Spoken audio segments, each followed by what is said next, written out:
సమాజానికి సేవ చేయాలనే సంకల్పంతో ఇద్దరు మాజీ సైనికులు గ్రామీణ యువత భవిష్యత్తును తీర్చిదిద్దుతున్నారు. శ్రీకాకుళం జిల్లా గొట్టుపల్లిలోని నరసన్నపేట అమరావతి అకాడమీలో సుమారు 50 మంది విద్యార్థులకు పూర్తిగా ఉచితంగా మాజీ సైనికులు బొమ్మాలి ఖగేశ్వరరావు, సురుపు సురేష్ కుమార్ శిక్షణ అందిస్తున్నారు. క్రీడలు, సైన్యం, పోలీసు రంగాలకు యువతను సిద్ధం చేస్తున్నారు.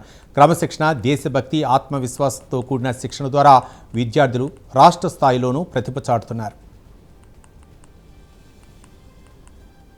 వాళ్ళ రిటైర్మెంట్ వచ్చి ఇక్కడ గొట్టిపల్లి గ్రామంలో పిల్లలకి ఫ్రీగా ట్రైనింగ్, కోచింగ్, అథ్లెటిక్స్, అదేవిధంగా యోగా, కర్రసాము, గట్కా అనే గేమ్లు వాళ్ళకి ఉపయోగపడే విధంగా స్టేట్, నేషనల్ విధంగా మెడల్ సంపాదించిన ఉన్నారు. అదే విధంగా అమరావతి కోచింగ్ సెంటర్ అనే కోచింగ్ సెంటర్ నడిపిస్తూ ఈ పిల్లల్ని అందరికీ ఫ్రీగా ట్రైనింగ్ ఇవ్వడం జరుగుతుంది. ఇక్కడ నేను ఇప్పుడు అమరావతి ఛాంపియన్షిప్ యోగా కాంపిటీషన్ లో ఇప్పుడు 3 పిల్లలు డిస్ట్రిక్ట్ నుంచి స్టేట్ కి సెలెక్ట్ అయ్యారు. వీళ్ళు 3 కూడాను నిన్న జరిగిన సెలక్షన్స్ లో డిస్ట్రిక్ట్ నుంచి స్టేట్ కి సెలెక్ట్ అయ్యారు.